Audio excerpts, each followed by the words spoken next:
கர்த்தருக்குள் பிரியமான அன்பு சகோதர சகோதரிகளே, மீண்டும் உங்கள் யாவருக்கும் நற்செய்தியின் சத்தம் சேனல் மூலமாக என்னுடைய அன்பின் வாழ்த்துதலை சொல்லிக் கொள்கிறேன். கடந்த பகுதியின் தொடர்ச்சியாக ஆதியாகமம் 22ஆம் அதிகாரத்தில் இருந்து தேவன் ஆபிரகாமை, நான் உன்னை பெரிய ஜாதியாக்கி உன் பேரை பெருமைப்படுத்துவேன் என்று ஆதியாகமம் 12:2 தன் ஜனத்தையும் தகப்பனையும் விட்டு தன்னுடைய பிரயாணங்களிலே தெற்கு திசையில் உள்ள பெத்தேலுக்கும் ஆயி பட்டணத்திற்கும் இடையே கூடாரம் போட்டான்.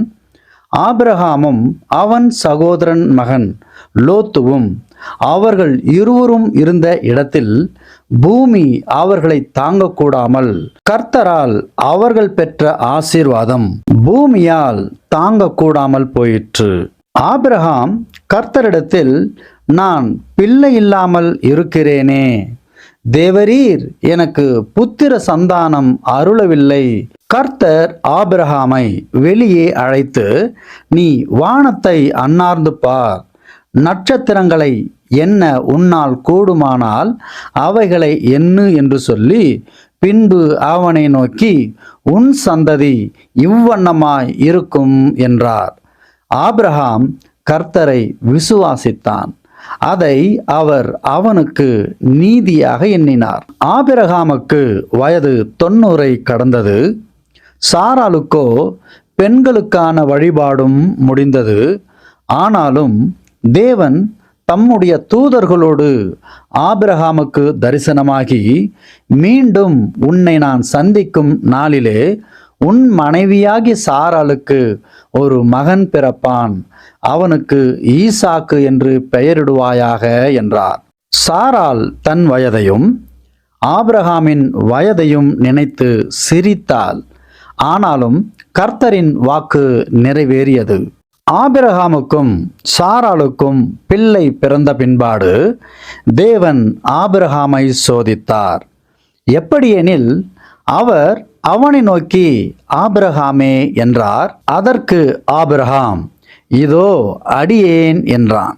அப்பொழுது கர்த்தர் ஆபிரகாமிடத்தில், உன் பிள்ளையும் உன் ஒரே குமாரனுமான உன் நேச குமாரனாகிய ஈசாக்கை நீ இப்பொழுது அழைத்து கொண்டு மோரியா தேசத்திற்கு போய், அங்கு நான் உனக்கு அடையாளம் சொல்லும் மலைகள் ஒன்றின் மேல் அவனை தகன பலியாக பலியிடு என்றார். கர்த்தரின் வார்த்தைக்கு மறு வார்த்தை இன்றி ஆபிரகாம் அதிகாலையில் எழுந்து தன் கழுதையின் மேல் சேணம் கட்டி தன் வேலைக்காரரில் 2 பேரையும் தன் குமாரன் ஈசாக்கையும் கூட்டிக் கொண்டு தகன பலிக்கு கட்டைகளையும் பிளந்து கொண்டு தேவன் தனக்கு குறித்த இடத்திற்கு புறப்பட்டு போனான்.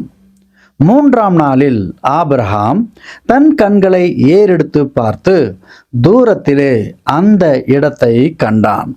அப்பொழுது ஆபிரகாம் தன் வேலைக்காரரை நோக்கி, நீங்கள் கழுதையை நிறுத்தி இங்கே காத்திருங்கள், நானும் பிள்ளையாண்டானும் அவ்விடம் மட்டும் போய் தொழுது கொண்டு உங்களிடத்திற்கு திரும்பி வருவோம் என்றான்.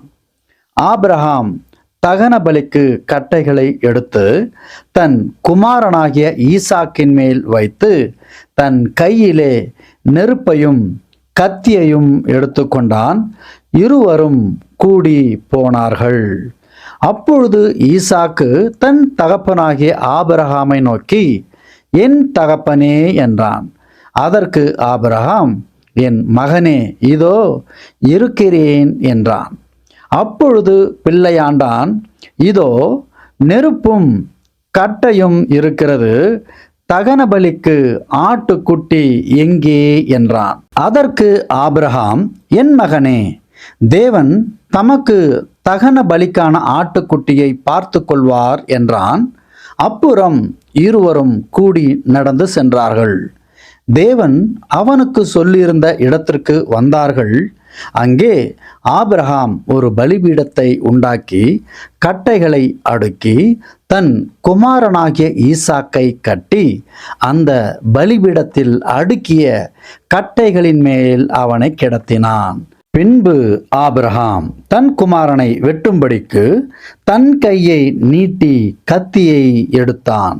அப்பொழுது கர்த்தருடைய தூதரானவர் வானத்திலிருந்து, ஆபிரகாமே, ஆபிரகாமே என்று கூப்பிட்டார். அதற்கு ஆபிரகாம், இதோ அடியேன் இருக்கிறேன் என்றான். அப்பொழுது கர்த்தருடைய தூதரானவர், பிள்ளையாண்டான் மேல் உன் கையை போடாதே, அவனுக்கு ஒன்றும் செய்யாதே, நீ அவனை உன் புத்திரன் என்றும் உன் ஏகசுதன் என்றும் பாராமல் எனக்காக ஒப்பு கொடுத்தபடியால் நீ தேவனுக்கு பயப்படுகிறவன் என்று இப்பொழுது அறிந்திருக்கிறேன் என்றார். கர்த்தர் பிள்ளையையும் கொடுத்து அதை பலியிடவும் சொன்னாரே என்று ஒரு வார்த்தையும் அவனுடைய மனதில் சிந்திக்காமல் ஆபிரகாம் தன் கண்களை ஏறெடுத்து பார்க்கிற பொழுது, இதோ பின்னாக புதரிலே தன் கொம்புகள் சிக்கிக் கொண்டிருந்த ஒரு ஆட்டுக்கடாவை கண்டான். அப்பொழுது ஆபிரகாம் போய் கடாவை பிடித்து அதை தன் குமாரனுக்கு பதிலாக தகன பலியிட்டான். ஆபிரகாம் அந்த இடத்துக்கு யெகோவா ஈரே என்று பெயரிட்டான். அதனாலே கர்த்தருடைய பர்வதத்திலே பார்த்து கொள்ளப்படும் என்று இந்நாள் வரைக்கும் சொல்லப்பட்டு வருகிறது.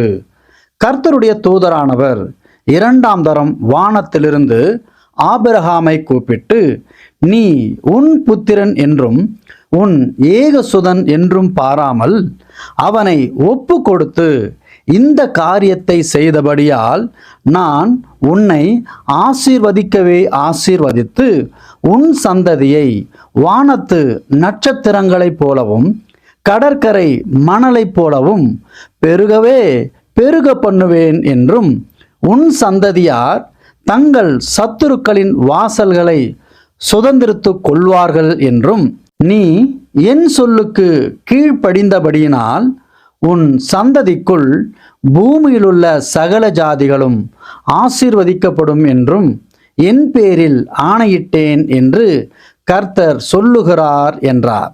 ஆபிரகாமும் தன்னுடைய பிள்ளையாண்டானும் இருவருமாக சேர்ந்து தன் வேலைக்காரரிடத்திற்கு திரும்பி வந்தார்கள்.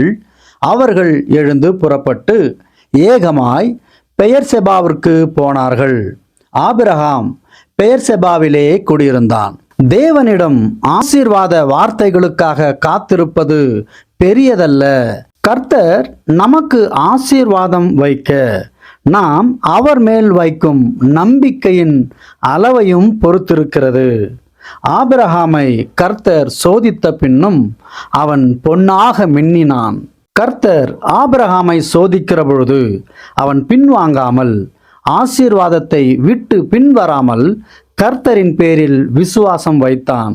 கடைசி வரை அவன் கர்த்தருக்கு கீழ்ப்படிந்து தன் பிள்ளையாண்டான் மேல் கத்தியையும் போட்டான். ஆபிரகாம் கர்த்தரின் பேரில் வைத்த விசுவாசத்தை கர்த்தர் பார்த்தார். நீ உன் புத்திரன் என்றும் உன் ஏகசுதன் என்றும் பாராமல் அவனை ஒப்பு கொடுத்து இந்த காரியத்தை செய்தபடியால் நான் உன்னை ஆசீர்வதிக்கவே ஆசீர்வதித்து உன் சந்ததியை வானத்து நட்சத்திரங்களைப் போலவும் கடற்கரை மணலைப் போலவும் பெருகவே பெருக பண்ணுவேன் என்றும் கர்த்தருடைய தூதனானவர் இரண்டாம் தரம் வானத்திலிருந்து ஆபிரகாமை கூப்பிட்டு சொன்னார்.